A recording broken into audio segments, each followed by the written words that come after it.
team that don't know how good they can be because they haven't been led that way. And now under Coach Houston, they'll really find out how good the potential they do have. I love Hope. I think he's going to be an excellent player.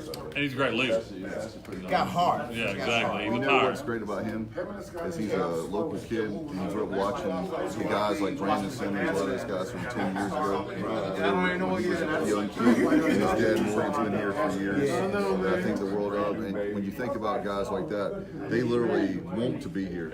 It's not like they didn't get the offers from these big quote unquote schools and all this, and so they settled for East Carolina. He saw what it was like. When Nick Saban calls you on signing day and you still sign with East Carolina, you want to be a Pirate. That's exactly right. He could have gone anywhere. I'm sure you're the same, but that's what's special about him and many other players, and we look forward to it. And I appreciate you very much for everything so much. That's a legend. Too small. I still can't understand why he's too small, but I appreciate Harold. Appreciate you, man, very much. And love to have him back here too. Kyle, I tell you, we got a legend coming up. Coach from high school ranks and college ranks and Wilson. When you think about this guy, he's unbelievable. I believe 91 now, 91 years young. Hopefully that we'll get Coach right here. Yeah, Coach is up now, and somebody that we think a lot of, and I know Terry thinks a lot of you, and so we wanted to have you. Definitely have you on here today, and take the mic and just hold it close to your mouth. A legend certainly in North Carolina. It does look like a electric razor to me, the way that might look. Coach Henry Trevathan, thank you so much for being here. It's an honor to have you. Just being sitting at the same table. That goes both ways. You know, my age is such that I'm about to phase out. But here you're bringing me back into the fold. I don't know whether I'm going to know what to say or not. Good to be here. Well, I know you got many stories, but why did you decide to coach? I know didn't you play at East Carolina many years ago? I did. And I'm glad you asked, because that's my only claim to fame. I grew up in eastern North Carolina, and we played football, but it was street football. We didn't have a football team in my school. Wow. We didn't have any sports, but we played. So how in the world did I ever come out? Well, with street football, I came out for football at East Carolina on the Bill Dole. 1952. I hope you got some history buffs listening to your program. Yeah, I went out for football this time. Now, Bill Dole, it was winter practice in those days, and he kept two players. He kept Pete Meadows, who had gotten out of service, Team East Carolina, and myself, and that's my only claim to football. Bill Dole kept me, but I was in service the next year. I never played. Oh, wow. Thank you for your service. For sure, and I know you had many years of coaching. Can you talk about high school and college, the memories that you have? Because I know a lot of people that know you in the high school ranks and certainly around East Carolina as well. That's correct. I coached for 60 years, and I never missed a level. When I got out of service, I coached the midget league team here in Greenville. Oh, wow. Then I went to junior high, I went to junior varsity, I went to varsity. I coached the freshman team at East Carolina, then to the varsity, then I coached 1 year professional. That's 7 levels. I've been told no other coach probably ever coached 7 levels. So I'm gonna hold that. That's my claim to fame, but I can't prove it. I wanted to ask you, with a coach like Mike Houston now, the new coach, has coached at many different levels, been successful already. What do you think about, what are your thoughts about him since we had, I was going to say signing day, wow, spring day here today? Mainly we're hearing good things. We're learning more about his background. He's a native of North Carolina. I think that's good. Yes, sir.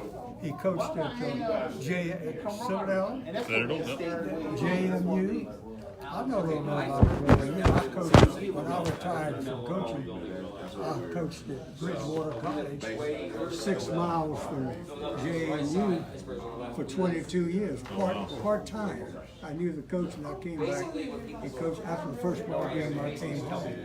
So yeah, I know a little bit about JMU and hearing such good things about Coach. You talked about the levels you coached at. You know, Coach Houston was a high school coach. Then he coached at Lenore Ryan Division II. Then the Citadel and JMU FCS or 1AA. And now he's at East Carolina Division I FBS. So kind of similar with climbing the ranks there of different levels of coaching. You can withdraw all those experiences and do well a man at a time. And certainly he's a proven winner with this team we've talked a lot about today, but certainly the team has had not a lot of success the last 3 years on the field. And here's a guy who's won 80 ball games and only 25 losses. You got to be, that's something to be proud of. Now you want me to add something to this? Sure. The offensive coordinator is Johnny Kirkpatrick. I coached him at Lenore Ryan. He was my quarterback. How's that for contribution? Oh wow!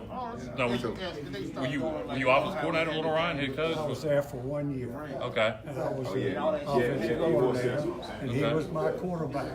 So I'll throw that out. What was it like coaching Donnie K? Henry Van Zant was the head coach. And Henry Van Zant, a good East Carolina name. Right. He was the head coach. A lot of Lenore Ryan ties with you and Donnie K and then Mike Houston and John Gilbert. John Gilbert, current AD, is Lenore Ryan graduate. No, Connor Stasovich. That's right. That's right. Yes. 2 national championships.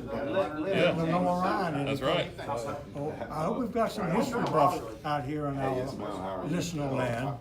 Yeah, they certainly do. There are a lot of people that know. That's one thing I've learned to coach is you think you know a lot about Pirate football or Pirate sports, and then you meet the likes of a Terry Gallagher, Henry Trevathan, a lot of people, you're like, wow, I thought I knew a lot, and you realize how much you didn't know. Terry Gallagher, or if he isn't my prize, there never was one. What, can you tell us some stories? Yes, yeah, we were wishbone. Yeah. And my first story is that he was a running back, and he was a good running back. And you have to block a lot, to block the outside, tackle the defensive end, and Terry didn't want to make a living blocking linemen. He became a wideout, and Terry had great speed. Terry at 5'8" was the Georgia high hurdle record. How fast are you at 5'8" when you hold the state of Georgia's high hurdle record? He never told us that. You forgot to brag about that, Terry. Well, give me time. Just give me time. Well, maybe that's the reason I'm bragging on somebody about brag. I had great speed. And the thing about the wishbone is not a passing offense. I'm trying to get Terry in the East Carolina Hall of Fame. Well, he's a wide out. How many passes do you get? Well, how many passes do you throw with the wishbone? But the key block in wishbone football is by the wide out. You read the first handoff, then you read your option to end. So the only person that has a specific block is a wide out. Terry made the key block in the wishbone for 4 years. And he did one other thing. Coach Dye brought me in one day and wanted to know why Terry Gallagher, when the play went away from him, what was he doing way on the other side of the field? I said, Coach, with his speed, he went for the cornerback on the opposite side. If he didn't get there, he peeled back on the free safety. And if he didn't get there, he peeled back on the cornerback who was his original man. He got to the far corner 6 times that year, got to the free safety. Coach Dow never said another word. He understood what Terry Gallagher could do that others could not. And then Terry held the record for the most pass yardage in one game up until recently. Like 39 years? He caught 3 passes for over 75 yards.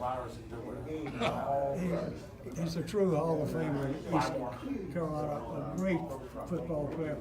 And as we all notice, he has kept that allegiance up and is one of the leaders of East Carolina football to this day. We're awfully proud of Terry Gallagher. He's in our Hall of Fame, sure, in the sports objective, sure. What would happen? I understood back then you weren't on TV very much. So Coach Dye had a show on Sundays. And if you wanted to be on the show, if you would run into the end zone with the guy that scores, you'll be on TV. Now we learn a secret. So I would always make sure I blocked and then ran down there and got in the end zones and was Get that long hair on TV. That way I could be on TV. And he's a lifelong high school football coach in the state of Georgia. Terry and I have come up. Boy, are we proud of Terry Gallagher. No one more so than I. I need some new headphones. These are getting a little tight. He's Heads get big. Yeah, exactly. But honestly and truthfully, I didn't have a dad growing up. And my older brother was more of my dad than anything. And so when we had our son, my son's named Patrick Henry Gallagher. I didn't know And that.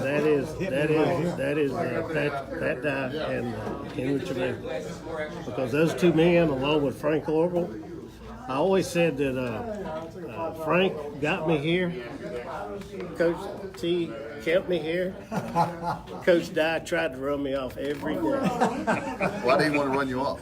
Because he knew I wouldn't go. That's how he motivated me.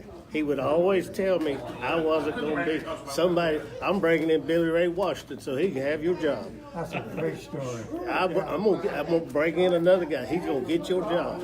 And the more he told me that, The harder you worked, right? You worked I hard. tried to run him off because he knew he couldn't, and he knew it motivated him. Great story. Coach, we appreciate you so much for Thank you all for the many inviting me. years. Absolutely, we want you here every time because I know you've forgotten more about football than I'll ever know. So I appreciate it very much. yeah, he's a great kicking special teams coach as well. So we'll get him on another time. He can tell us about kicking. Thank you for what you're doing. Keep up the good work. Thank you, you, Coach. Coach. Appreciate it very much. Appreciate it. Coach Henry Trevathan, this is like if you're a Pirate fan in Pirate Nation, this is like you're in a candy store today with all the like Christmas Day today. Let's see if we can get Brandon up here. Brandon Simmons, who is one of our regulars, and we want to have him on. And so, Coach, we go from one coach to another. We can notice there's a theme there. So, what did you think about today, the spring game? Unfortunately, the weather held me back because I had some other things to do to get ready for our broadcast. But how did things go today? What were your thoughts? Let's get your hindsight, your insights, and your opinions on it. I was, and again, thank you for having me on. I was really impressed with the continuity, the togetherness, the attention to details from the offense, defense, and special teams. We had a good time. I was impressed. So what about the fellas? Did you guys, with Dakota, you guys, Emmanuel, what did y'all think? You guys are champions, so you see champions in the future for us? I do, and again, it's key that the guys stay the course, believe in what Coach Houston and his coaching staff is preaching, and the rest will take care of itself. But it really starts up front. And today, I was really impressed with both the offensive line and defensive line. You know Coach Shank, so you know he will have those guys ready. Yes, he will. Unfortunately for the other teams, he has way too much time to get these guys ready for August 3rd. There's a team where you live in Raleigh that we're playing, right? August 31st. Yes, sir. And we're gonna be ready. I know you said you have guys are coaching at State, and there's guys at East Carolina, but where's your heart? My heart is here. Make no mistake. I mean, at the end of the day, I'm a Pirate at heart. But like you said, I take great pride in following my guys up and down the road. I had an opportunity to attend the NC State spring game. They're doing some good things as well, but like I said before, Coach Houston, Coach Shane, the whole defensive staff, again, if they continue on with the process, hey, you just never know. But we're doing some good things. Speaking of guys that played for you, how did Steve look today? Tyler, Tyler's Tyler. Very competitive. He brings it every single day. Attention to details. Selfless, hard worker. I was very impressed with his showing today. How fast is he? I mean, when you're looking the naked eye and you look him on the field, he looks a lot like in a different. I hate to use that term, but a different gear. Yeah, well, that's him. I mean, his high school days, he was the same way. He practiced every single day. He works hard every single day. He lives hard every single day. He brings it every single day. So he only knows one speed, which is what we see during the game. Terry, you were fast. Is it? And how tall is Tyler, by the way? He reminds me of a Terry Gallagher. Tyler, He doesn't look very big. 5'7", maybe 5'7". that's my guess. I haven't been beside him, but Yeah, he maybe like 5'7", something along that line. Well, I was a lot taller when I played. And it's funny, I actually did feel like I was just as big as everybody else. Well, back then you had big long hair then too. Well, so they gave him a ponytail too, Well, right? when I come back down and see the guys that I played with and see the guys from as the years go by, I'm a little guy, and I didn't realize it, and I'm glad I didn't. I was very afraid of contact, so I learned to run fast. But I spent my as a child, I was playing with my older brother and his friends, so I was always having to compete harder because I was with them, and I had a competitive drive, and that's hard to teach. And when somebody taps into it, and Coach Dye knew how to tap into it, and then and I'm just people say, "Do you believe in a higher power?" I can't help but believe in a higher power. Nothing wrong with that. Because how in the world? I remember being a little kid. You brought back a memory of being a little kid in my grandma's backyard, and you have a couple cousins that are huge, and you're a small kid, and you get on the bottom of that pile. Right. You run a lot faster than the next A lot guy. faster. Well, we played games. We'd run through the woods throwing the green pine cones at each other. You don't want to. And if you've ever been hit by one of them, yeah. And so I learned to run fast, jump, turn, cut, everything in the world to keep from getting hit by one of them green pine cones. Brandon, what you see on the running backs today? Very impressed. Downhill. And again, it's a credit to the offensive line, but I was very impressed with the mud plays. They were breaking arm tackles. The running backs were breaking arm tackles. They were running physical. They were running behind their pads. They were making people miss. Falling forward. They were falling forward. Who there was stood a few out? times. Well, Penix. I mean, that's right now. That's the guy. But you guys know, like I know, that you need a pair and a spare. It's a long season. The AAC is a very talented league. The defensive fronts are massive, strong, and athletic. Well, how did I'm terrible with names. Kid that started last year against A&T.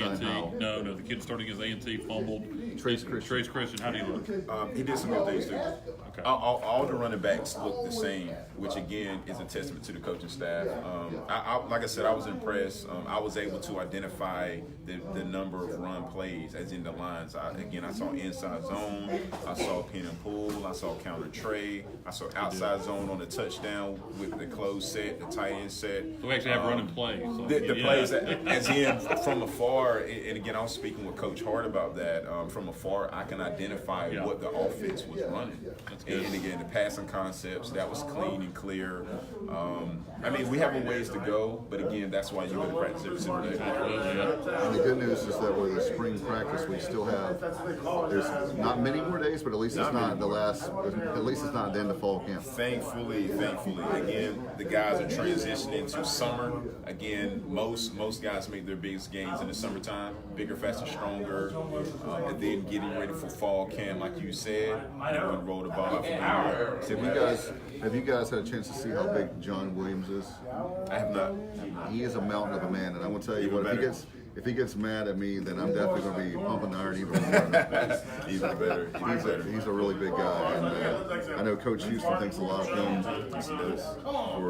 They're on the same. He talked about that again. I asked that question about strength and conditioning, and he said they're on the same page. You can tell when you asked that question in practice the other day, David. You can tell it's not BS. He has complete confidence in John Williams. Absolutely. And you have to. I mean, if you don't have when he talks about that word, physicality, he means it.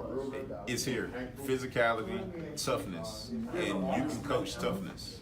And again, it boils down to the run game. Stopping the run and running the football when you want to run the football. That's what it boils down to. And what I love is that at the top of every possession, we start off with a run play. At times, 2 run plays in a row. Wow. Whoa, breaking news, breaking news. A man after my heart, running defense. So the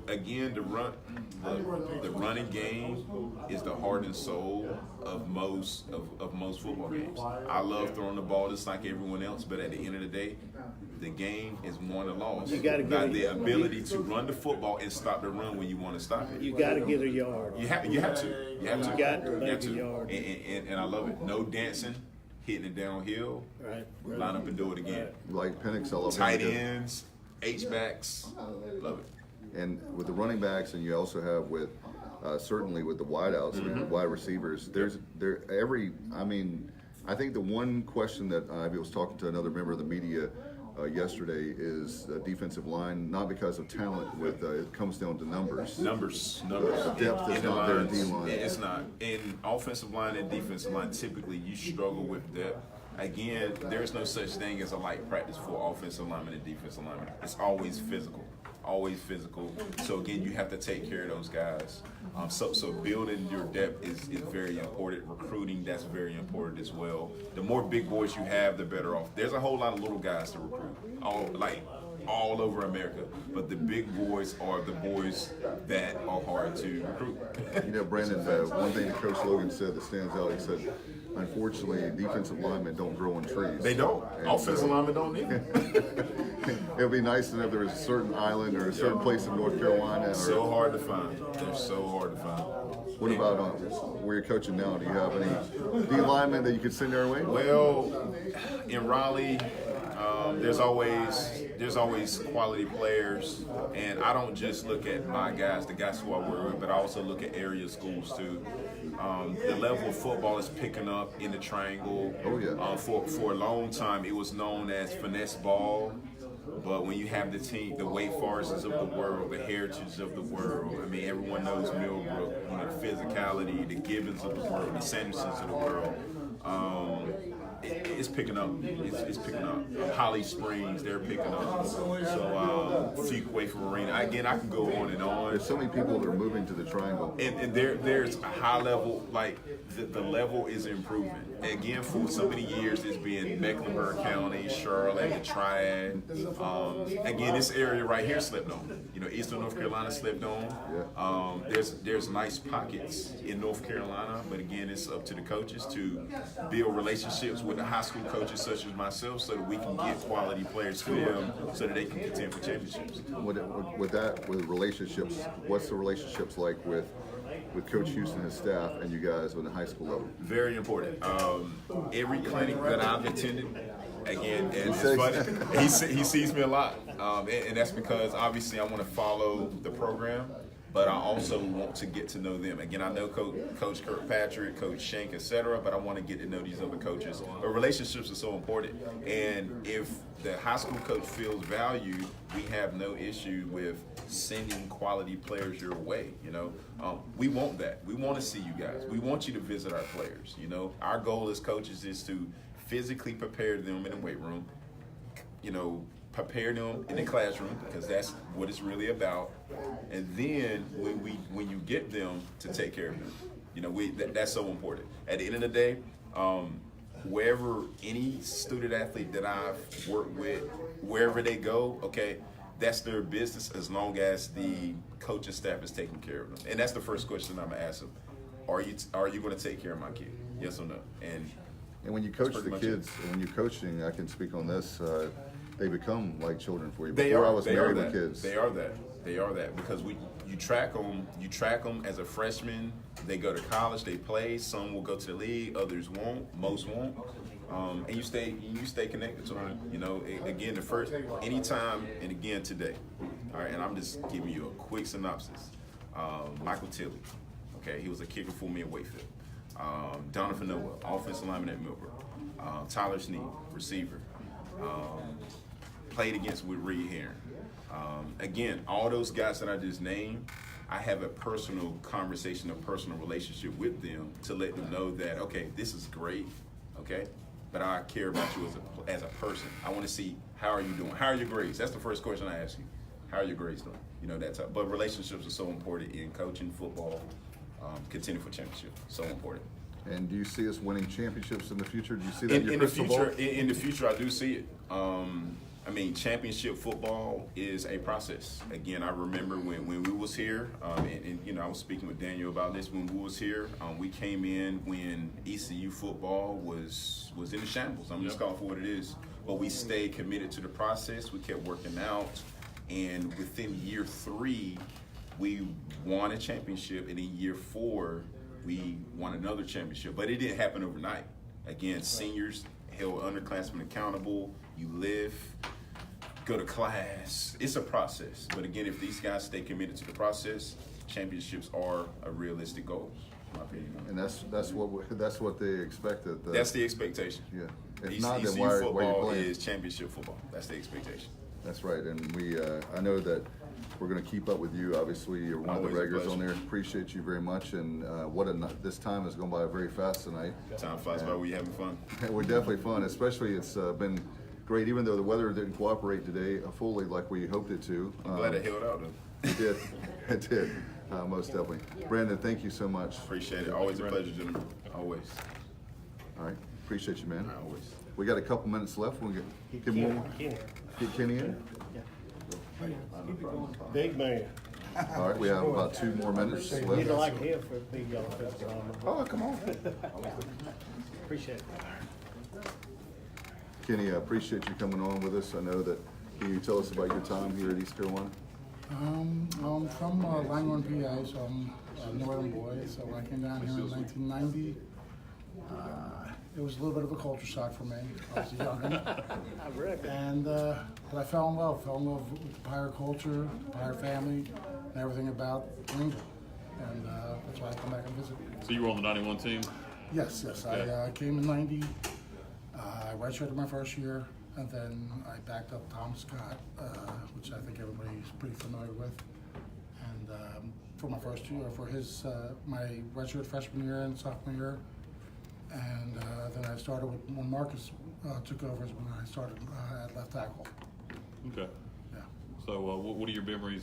Did you play on the 91 team much at all? Yeah, I mean, I played 9 games. I started 1. Tom was, I think after the Pitt game, he had a knee issue or something, so I started that game. Oh, wow. It was a big game to start. No. It was after the Pitt game. I think Okay. I started Tulane. Too late. Okay. I think that was the game. And we won, but those seniors definitely made me accountable. They let me know that, hey, we got a mission going on here, and Tom's not going to be able to go this week. You got to step up. And I hope I did. And we won, but it was a little bumpy second half. I think some people took a little time. I think we were up 31-7 at half, and I think we won 38-28. As far as that time we were talking with Mark Crandall, what's a guy like Mark Crandall bring to the table? Marcus was patient, a born leader, and I mean, there's nothing I can say that probably a lot of people around here don't know, that he's a fantastic athlete, but he was a better man. And to have him come in as a redshirt freshman and lead us to, I know he got injured his first year starting. That was very tough. For him to come back and have an awesome year and lead us seniors, and he was a redshirt sophomore, I believe, at that time, pretty impressive. And obviously, he finished the job the next year with Stanford. I wish I could have been part of that, but Illinois got us the year before. I mean, that's the time before, of course, we went to Conference USA a few days. Liberty Bowl once. Liberty Bowl. Yeah, we were, my senior year, we were Conference USA affiliates. Yeah. So we didn't have the conference yet, but we were affiliated with them. Yeah, they called it the Liberty Bowl. Correct, Yeah. correct. Yeah, what about that time under Coach Logan? What did he mean to you? Coach Logan, I mean, obviously he was here with the Peach Bowl, and he was a quarterbacks coach, and he was, he's got some fire on him. He's He's something think college different. He's got football, that. He's got Indian blood in him. That's for sure. His mind and the way he saw the game was phenomenal. I mean, he did some things that really were a little bit unorthodox at the time. It worked, and he was a fantastic coach for the quarterbacks to prepare for that next level. He was certainly, when you use the word, it's maybe understating, but a competitor. A lot of fire. Yeah, certainly with him, I think he would, if there was a team in the backyard, he would still be wanting to win. Even if it was tackle your grandma. Chess, anything. Yeah, exactly. Chess or anything.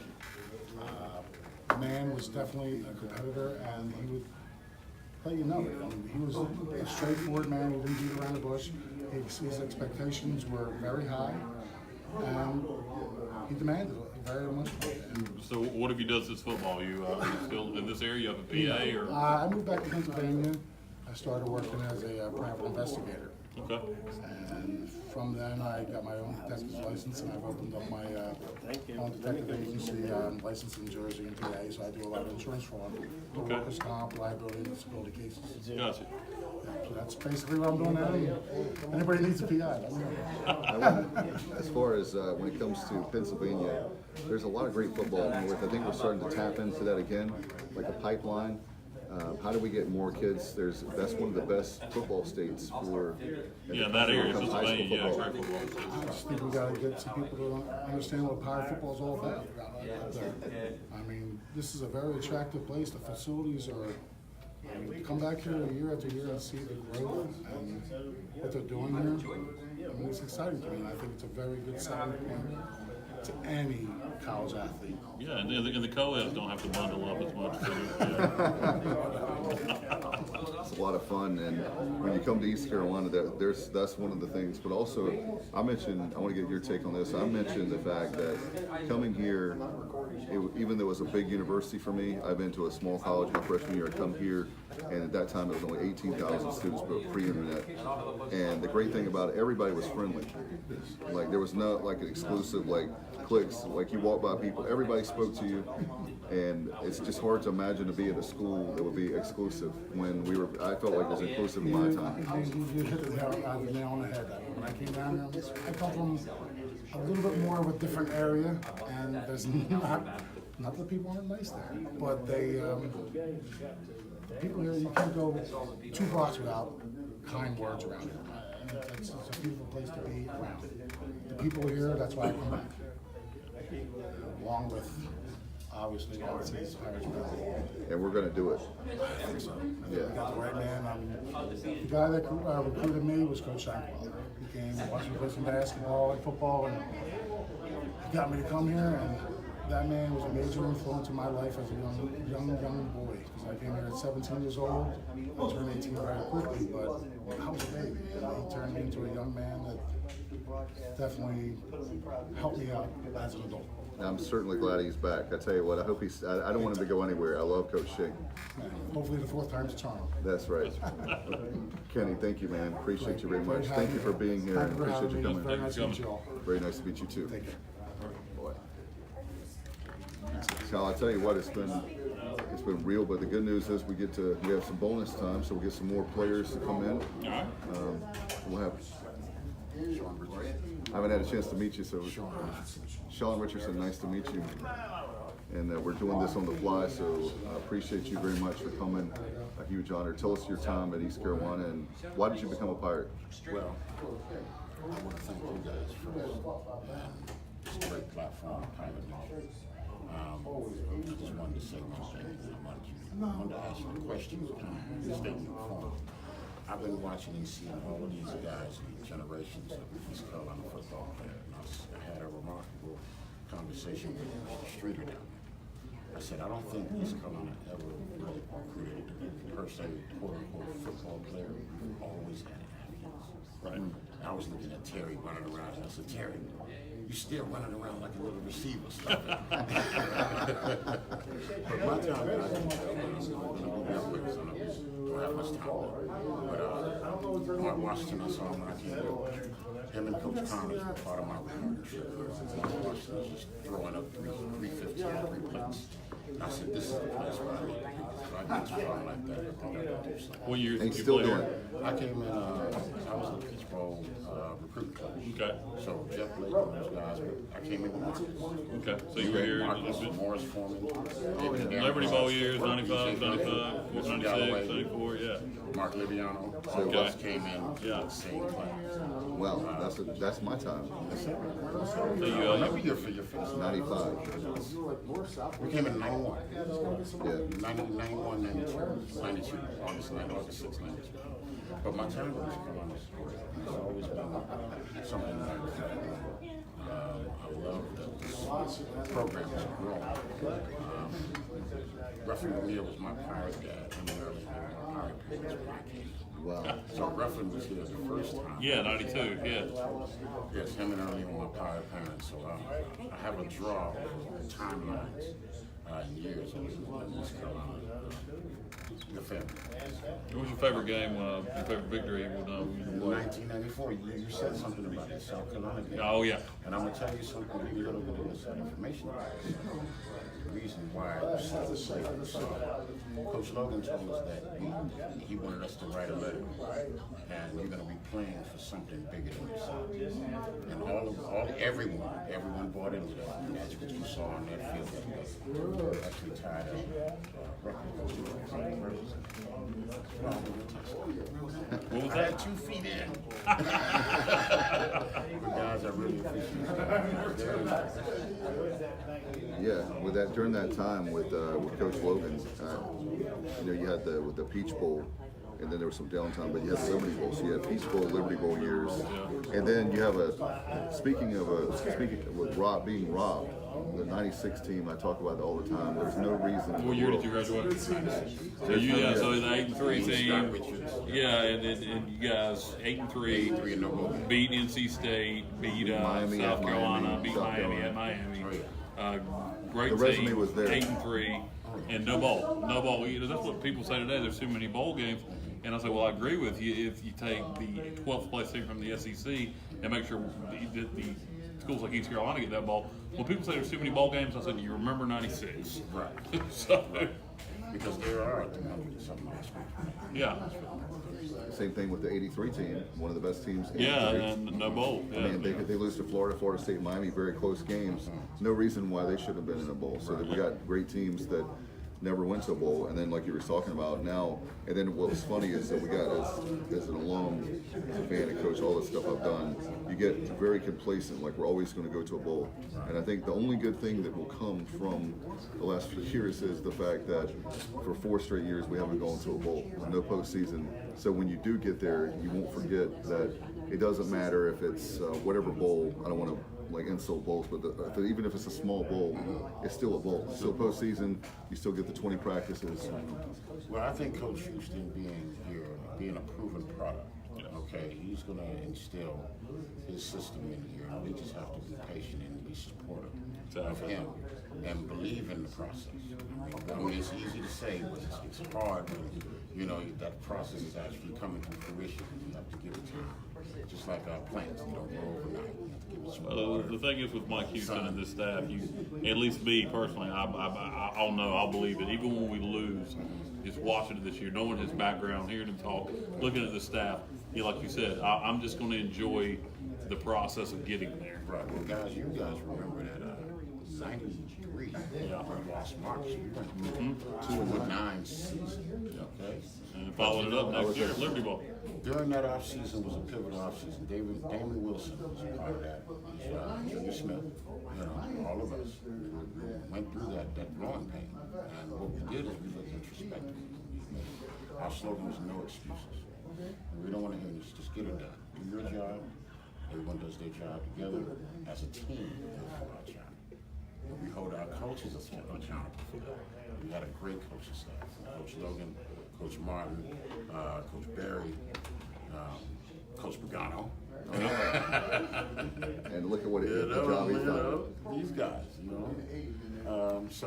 we had an all-star coaching staff. Those guys have gone on to go do great things. But I do believe in Coach Houston. I'm going to give him a fair shot.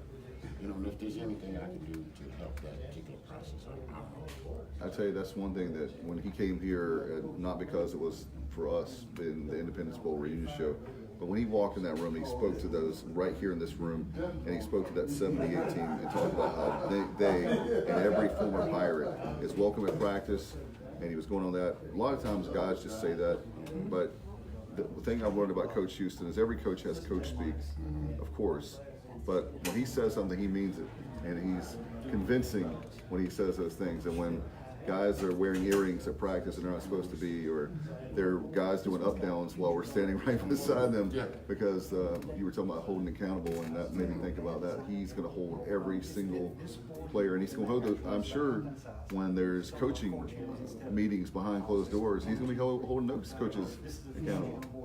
Now, guys, you know, after that 2-9 season, how many homecoming games we played that? Probably about it every road game. 5-2 at homecoming games in 1994. But thank you again, guys. I'm Appreciate you. Yeah. Thank you. Goodness, Thank you so much. Thanks for coming Thank out. Bubba for reaching out to me. Absolutely. Absolutely, I will. I'm sure he's listening right now, so he just got your thank you. Yeah, unfortunately, the weather was bad. Stacey wouldn't let him come. He's gonna blame his wife. No, it was actually the weather was really bad. We told him to stay home. That's right, yeah. Well, guys, thank you, and I can't wait to see you guys on game. Absolutely, God bless. Very much. Appreciate you very much. Got a lot of great. That's one of the things we talk about in the podcast is there's so many great players in this program. Absolutely. Year after year after year, and it makes us want to sit up. Don't you want to sit up? No, ready to go? not really. Not really. We're gonna. You're not gonna sit up. You're not gonna play for Coach Shank. I don't think they want me to play. You know, What position you would be running back? If you play any position for? based on my build, I'd be an O-lineman. Yeah. Yeah. Well, Coach Shank will get If you you. wave a magic wand, probably running back. Yeah. That's not bad. Darrell Sims, he's doing an excellent job. I really like him. He's getting, and I tell you what, with this coaching staff, you're going to see that Coach Hansen has probably got the toughest job, like I was saying, just because of the numbers with D-line. And that's the area. And I was talking to him, like I mentioned, a member of the media, and he agrees with me. He says that's the thing. It's not that you don't have talent there, but as we know that with how important the line is, how physical the line play is, that's the D-line is going to be the question mark for the whole team. Everything else, I'm telling you, everything else with the numbers and with the coaching, we're good. D-line is going to be the one that'll be interesting to see. In fact, I was told that it may come down to maybe get some grad transfers in the D-line, but we'll see. For depth, yeah. Because we definitely need it. We need it for sure. We can talk some more about certainly about what your thoughts are going in now that we're done with spring, and now you've got summer and you've got fall, and of course you have the workouts. You've got with that coming up, and then we have the first game. You were talking about the process. You're going to enjoy the process. What comes to mind right in the now? In terms of just in between now and then, Yeah, now and then. guys need to work hard this summer. I mean, they need to work hard in the weight room. They need to get out there, practice. The coaches can work with them a certain amount, and then Look who's here. just keep working and working hard. A man that works very hard. Let's see if he'll come on with us. We have Pirate Al. I tell you what, this guy is everywhere and working hard, and he knows a thing or two about the Pirates, I believe. I think so. Don't you, Pirate Al? That's why you get the name Pirate Al. Yeah, I'm a big-time Pirate fan. I went to school here, love the area. Graduated, 30 years ago, and I'm still here, buddy. What do you think of the spring game today? I thought it went pretty well. I think the offense definitely has an upper hand. So, but I enjoyed watching the line of scrimmage. That's kind of what I was looking at. I think the offensive line fired off the ball. I was glad to see that. Now, Coach Smith said he thought the defense kind of, won the game today. The spring game with forcing 7. Did he say 7 punts? Yeah, 7 punts. That's true. I mean, they did force a lot of punts. He said giving up. He said he scored it as the defense giving up 28 points. How did you score? I basically just looked at the line of scrimmage, how that played out. And O-line looked good. That's what. Yeah, and also the quarterbacks. I mean, I thought Gag looked fantastic. Pirate big brother. All right. But no, I thought I was really interested too. I know what Holton brings to the table. Right. It was interesting seeing, you know, how Reed looked and also Brian Gagg. And I thought really impressed with Brian. Okay. I tell you what, we were talking about this just right before you walked up, and I'm going to ask you because you know every player inside and out. But I was talking about the position of D-line is the one that I was talking to a member of the media yesterday, and I was just telling right before you walked up, that's the area that I'm most concerned about. That's true. And I'm hoping that every kid, I know it's asking a lot for a freshman, but I'm hoping he can come in and help us out right away because we're definitely real thin there. I wouldn't be surprised to see us bring in a grad transfer on the D-line. Yeah, David was just talking about that. Yeah, I think we're going to need to do that. And also possibly a JUCO. But yeah, we're going to need some depth on D-line for sure. Because you look at linebacker, you look at the secondary, you look at the O-line, when you look at all the positions, that's the one area that really sticks out. Maybe there's some more, but as far as talent, we have, I've heard that before from other coaches, but we have talent in East Carolina. I'm telling you, we have talent. We do. We're just not as deep as we should be right now. And a lot of that is we made some mistakes when we were recruiting the past years. So I think we only have maybe 72, 73 on scholarship. We could have 85. So our number's a little bit low right now. Now, you mean Coach Montgomery made mistakes recruiting? I thought that was his strong point. Well, he was a great recruiter. Well, I tell you what, this past year, I mean, we'll see how it plays out. I mean, I will give the guy credit now. I mean, C.J. Johnson, he's going to be that freshwater. I mean, I can go on and on. The kids are already here. But you know, we'll see 2 or 3 years what he's got. But I'll tell you who the best recruiter for Montgomery was. Holden Naylor. Yeah, that's true. I've never seen anybody like that. And you know, and even Gagg this past year, he was one of the ones I saw like on Twitter. Would be the leading guy that would be texting other kids and try to get them to commit to us. Another great recruiter is Terry Gallagher. Oh, yes. Have you seen him? He works the room better than any politician I've ever met. I tell you, he needs to run from I there. hear he learned from, being a politician, being a Georgia guy. I hear he learned how to work a room from Staten. Oh, my God. I live in the district he represented as Georgia State Senator. So I have too much information and I don't want to share no more. I'm through with it. It's You're over. done. It's in the past. It's a brand new day. Can you confirm or deny that the Bertha Merkelson alias was for online only? Look at he had more. You would not believe some of the things. So anyway. All right, moving right along. Kyle knows how to kill a party better than anybody. I'm not making a party, man. I was having a lot of fun to right then, but no, You gonna go to Well, that was another thing. He's on the way out. Everybody else feels the same way as a couple people. Montgomery, he wouldn't recruit outside of the big cities. He wanted. we wanted that city speed. City Yeah, speed. exactly. City speed. Well, yeah, give me some country speed. I was gonna say, Country strong and country strong will beat city speed. I guarantee you. Are you guys talking all sports now? Or are you talking about Pirate football only, or are you talking about a little bit of everything? whatever you want to talk about. We'll work 4-3 right now in the 6th inning All right. against UCLA. 4-3? Yeah, 6 4-3. innings? Thank you. Oh, maybe we can. We're undefeated in doubleheaders this year. Yep. And also in basketball, you let Dooley, if it works out, you yeah. let him get about another 2 6'10", 6'9", 16 kids that can play with what we've already signed. You're going to see a whole different product in basketball here next year also. But this guy right here, and I have suffered too many years. It would be nice before I die to see Pirate basketball. Dave, you're always talking about before you die. Well, I don't know. I'm just saying that it's been a long time. I mean, I was literally Well, 19 years old the last morbid. time. No, I'm not. 19 years old the last time we went to the big dance. Yeah. 19 Yeah. years old. Yeah. My dad was right there with me. 19 years old. Your dad was And- 19 years old. And tomorrow is my 46th birthday. So that's a long time. Tomorrow's your birthday? Yeah, it is. Happy birthday, Dave. Thank you. I was like there. how I he was got there that once in in, Salem those- when we won yeah, the tournament. I went and drove over for that, and I think Lester Lyons had 28 that game. But He was unbelievable that day. What are your thoughts on John Gilbert so far? I think he's right with the doctor ordered. I think he's a great leader. I like the fact that he's out in the public. He's trying to drum up interest. He's shaking your hand. Thank you for being the Pirate Club. He's everything that the last guy wasn't. Yeah. When he got the job, I've got a lot of friends at Southern Miss, and I had a couple of concerns, but there was a couple things that I were told that I knew he would immediately work here, and one was, that kind of caught my interest was that he wasn't a rah-rah guy. He's not very vocal in terms of being outgoing, but he is very personable. Yes, he and I is. would say that's kind of his personality. He's not a rah-rah out front, loud, boisterous guy, but he's very personable, comes across as very genuine. And, you know, a guy that I was pushing along with a few other people, Barry Kearney, John Bream. We were pushing hard for Weatherby to get the job. Yeah. And when it didn't, when it turned out to be Gilbert, you know, I'm very happy with John so far. He's doing so far so good. I know you were a big Weatherby guy, and I like Scott too. I was a big Jeff Barber guy. I like him a lot. So I mean, either one of them, I thought we would have done well. But after having Gilbert, seeing his track record, his resume, I mean, I think he's the right man for the job. I really do. He's not a bullcrap artist. He's gonna be honest, tell you like it is, and you know, I think it's gonna work out. I'll give you some intel. You know why I love John Gilbert? You already noticed this? Yeah, what was that? Because he drives a truck. Oh, he does? I didn't even know that. Yeah, He drives a GMC truck. All right. I know that for a fact. Does he have a hound dog in the back or anything? I don't know, but he fits in Eastern North Actually, there's a gun Carolina. rack. There's a gun rack on the and a spit cup. Here's it on the dash. Oh, yeah, okay, that's good. No, That's but good. There's like Danny Ford. yeah, he drives the GMC. Was it a Sierra or a Denali?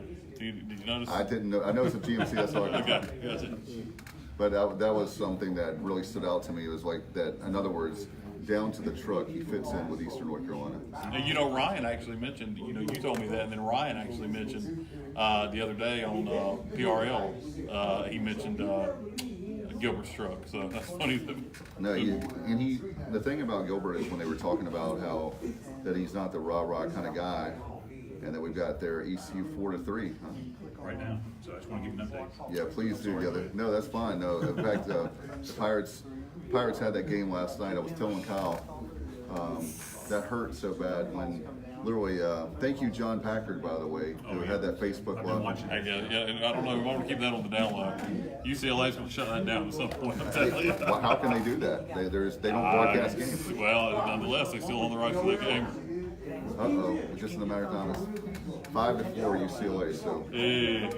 Yeah, just like that. So, but you know, the great thing about it, seeing that, is that we can compete. How about that for a program for baseball that we've always had great? And you have Cliff Godwin with competing against the #1 team in the country. That's right. That's right. And we were definitely, if they're #1, we're definitely in the top 10. Because I mean, we played with them last night. We're playing with them today.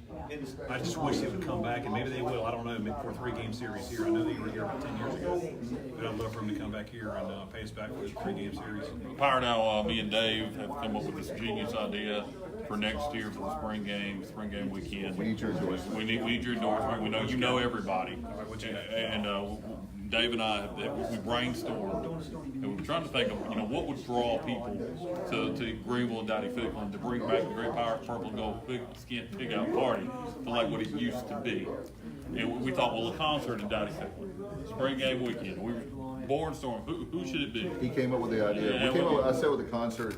Then he said concert, and he took it to the next level. Yeah, okay. Next year, we got to do it. We got to get people behind this idea. Who should be in concert here for the spring game? Yes, we already have it. We have it already. Have you? Are you talking about a country band? No, well, I'm rock and roll band. We're going rock and roll. We're going rock and roll. And he did, and they actually had a country album too. They did put out a country album, but primarily rock and roll, and perfect fit for East Carolina because one of their songs are played every game, and the students love singing along with it. Oh, you're talking about Bon Jovi? Bon Jovi. Yeah. Bon Jovi live at Dowdy Ficklin. All right. Next year's spring game weekend. We got to get you behind it. We're trying to. We got to get you. We're going to get Ryan Robinson's here. We're going to start it. We talk about it enough. It's going to have to happen. Okay, cool. We get picture Dowdy Ficklin sold out with Bon Jovi. All right, that sounds good. I'm down with that. Put the stage of the Boneyard in, and then you have both the south side, north side. You have the whole field, upper deck. And we have the wonderful, we have the press box, so you have the south side with the now Town Bank Tower. You can put a whole lot of people there. You sell out the north side, south side, and the field, and then you don't sell the boneyard because you get too many people. And then you use the jumbotron also because in the field there. We've thought this out. Sure, man. Let's do it. Let's do it. I guess somebody like a U2 or somebody like that they'd be way too small for us. I mean, probably wouldn't work out. But yeah, Bon Jovi. The U2 would be huge. I just don't. I'm kidding. I don't know. In Eastern North Carolina, Bon Jovi is going to draw better than U2. I love it too. But I still haven't found what I'm looking for.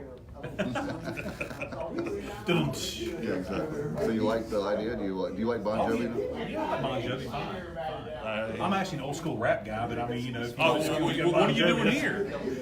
What's that? What are you doing here? Well, I know I should be down there listening to Biz Marquee and Tone Loc, yeah. Exactly. Was that tonight or last? Yes, Tonight. We're competing. Yeah, we're competing against Biz Marquee and Tone Loc, a Loc, yeah. 90s hip hop show. So you're an old school rap guy. Who would you like to see then? Well, actually, back in the day, there was a group called The Time. It was probably the best concert I've ever seen in my life. March Day in The Time. Oh my God, yeah, I saw them with Prince. I mean, it wasn't even. I mean, they put on the best show I've ever seen. I know it's not rap, but I mean, just that you know, the funk. They were in Wilmington. I wouldn't have guessed Pirate Owl was a rap fan. Yeah, a lot of people don't. Yeah, it kills my wife over here that listen to this stuff. But hey, I did listen to it way over. I listened to Humpty Dance on the way over here. There you go. See, the game. My son now listens to Humpty Dance on the way over the ball game. Digital Underground. Wow. Yeah. That's right. But Doing the Humpty Hump. We've been doing this podcast for 14 months. We're almost 14 months, and I would have never guessed in a million years. I've learned it so much. I would have never guessed that you were a hip hop fan. I am. But going back to football, guys, I don't think, and we talked a lot about it. I know I was on the air with you about who our new coach may be and who would be a good fit for us. I don't think we could have hired a better man. For that, especially now. I mean, he's not going to sugarcoat things. He's not going to say we've had, and I've heard this for 8 years. We just had the best practice in the history of college football. We've had the best practice in college football history. We're ready. This guy's like, hey, look, we're starting to ground one. We got a long way to go. We're going to try to build this thing. But he's a disciplinarian. He's excuse my language, I want to say it. The guy's a hard ass. It's something we needed. We need to bring back the physicality back to Pirate football, and he's the right man for the job. If he can't do it, nobody can. And I really feel like in the next 2 to 3, 4 years, you're going to see a steady incline. I agree, 100%. He used a word. It was funny, Bubba. I told Bubba this when I was driving one day. He used a word that I told him. I said, Bubba, I said, this guy is like there's got to be an urgency. Because we've had 3-9 seasons, and it was funny. The next day at practice, when I was there, he used the word urgency. But he has that word down pat. Urgency is what we need in this program right now. That's correct. And I'm thrilled to have Donnie back. Oh man, Donnie Kilpatrick back. I just love his offense. I loved it here when what we ran with Lincoln, and he's bringing a lot of that back. I mean, a little bit different concept to it. Do you think that we'll have a quarterback tryout after the 8th game? I hope not. I hope not, Terry. I don't think so. I just hope we can keep Holton ready. Teach him and develop him. Also, go ahead. I was just going to mention the fact that it's nice to see a lot of talent in that room, and also the fact that we may, God forbid, but we need more than just Holton. I'm not anti-Holton, as these guys know. Oh no, we definitely do. But you're one play away from losing Holton, and then you've got to have a plan. I tell you who impressed me today, and we needed it bad, especially in this offense, is Watley. I think he's going to help us at tight end. I remember you talking about the tight end and I how love that position. is. And then we got Zeke Bird coming in. The kid that was going to go to Florida. Was it Florida? Yeah. He was highly recruited, yes. Yes, very highly recruited. And what I like is when I heard him say in one of his interviews, he said, it was broke.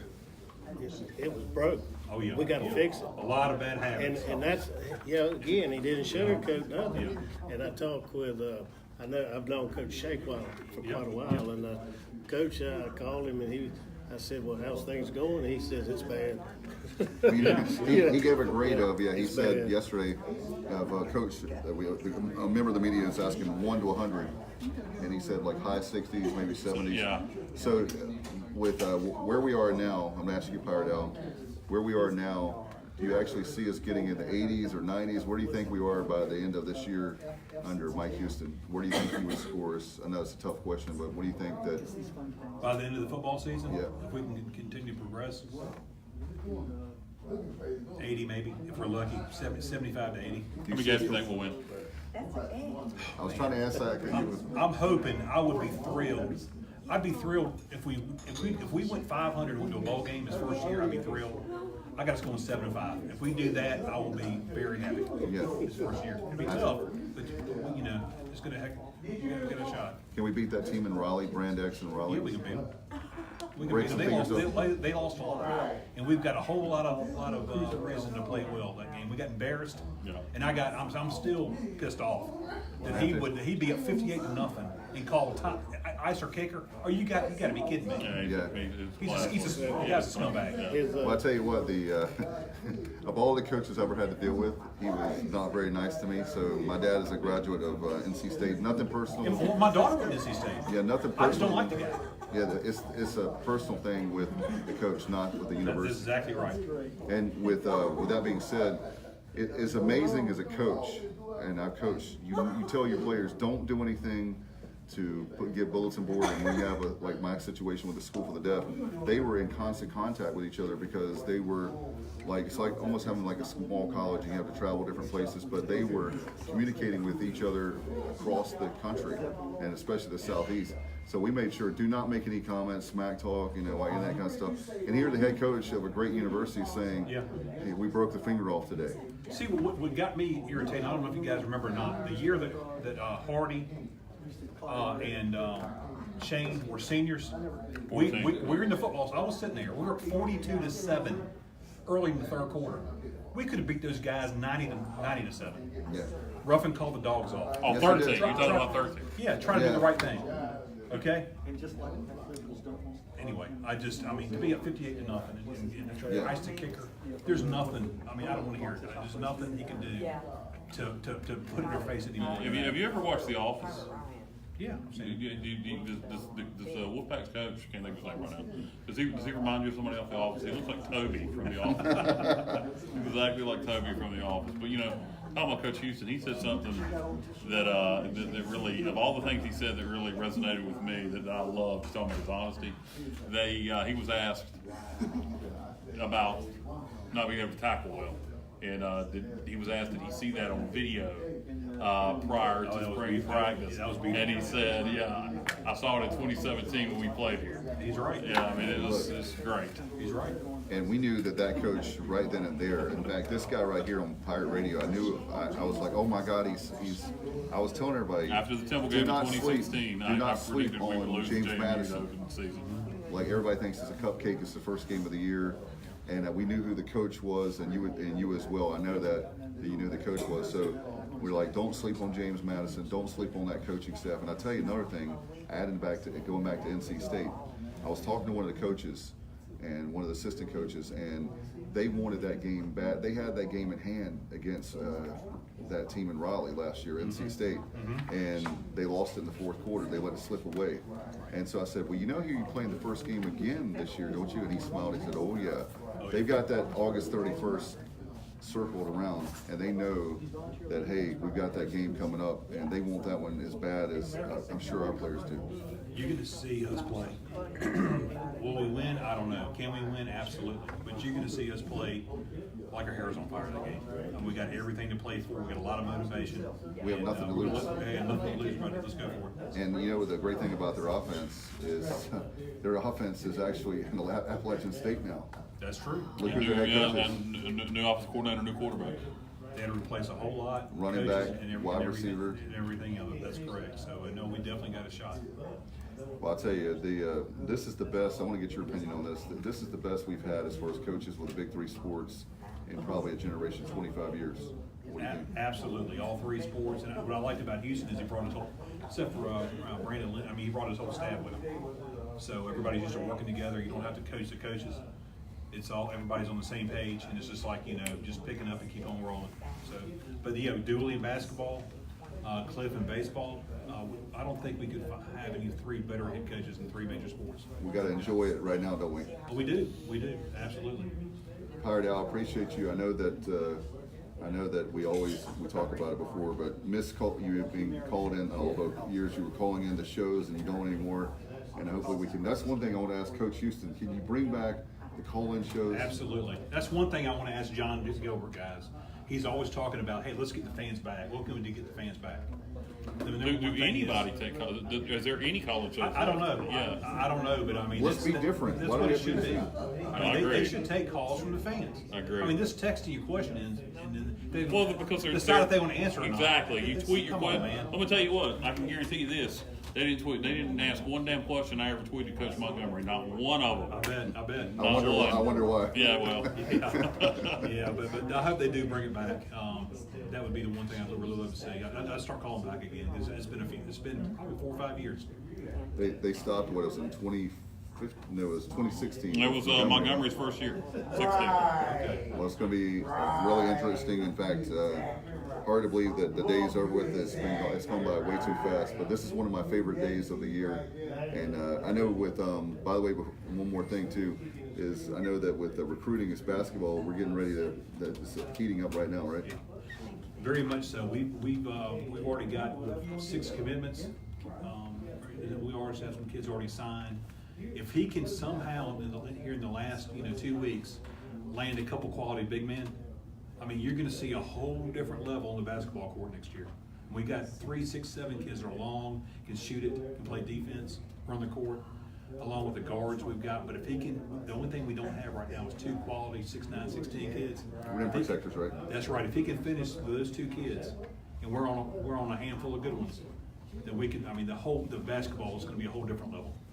Probably we've never seen that before, right? That's right. Well, I was a big fan that year that we had, with Bill Harry, and I was a Bill Harry fan. Oh, yeah. Back when we had Musa and Derek Wiley and Bing and Mikulas, that was a pretty talented team.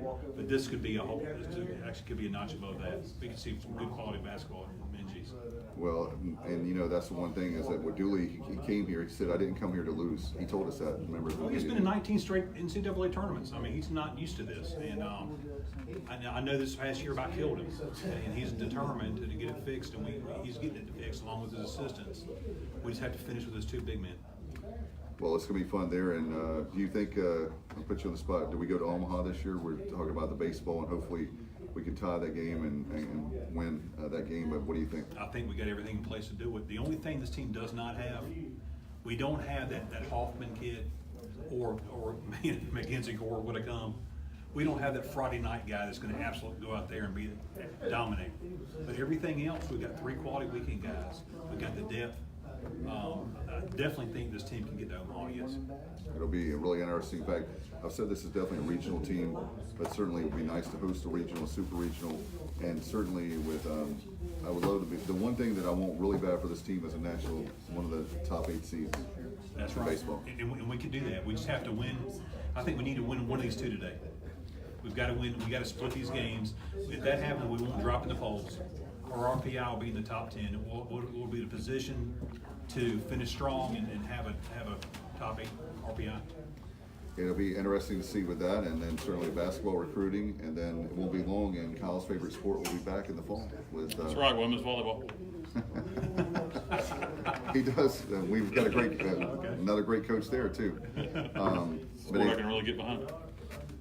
Anyway, well, we're going to leave on a positive note. Pirate Al, thank you so much. Hey, I enjoyed it, guys. I enjoyed it. I'd love to have you back on again. Just let me know. All right. I'm ready. You're a phone call away, right? That's right. Just call me and I'll be ready.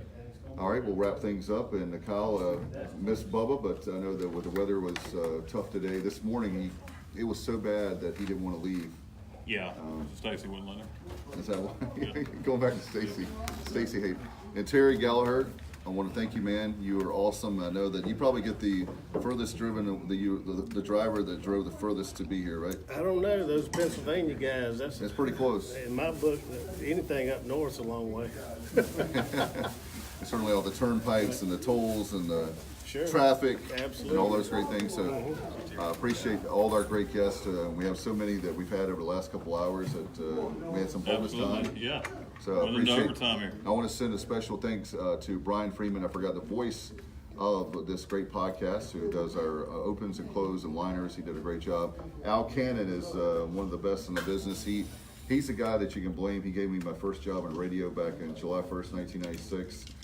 My parents, my sister were here as well, and a lot of them. Yeah, don't be hating on Al Cannon. It's my fault if you have anything to say. But Terry, you're awesome. Well, meeting you guys, I finally found people can talk more than me.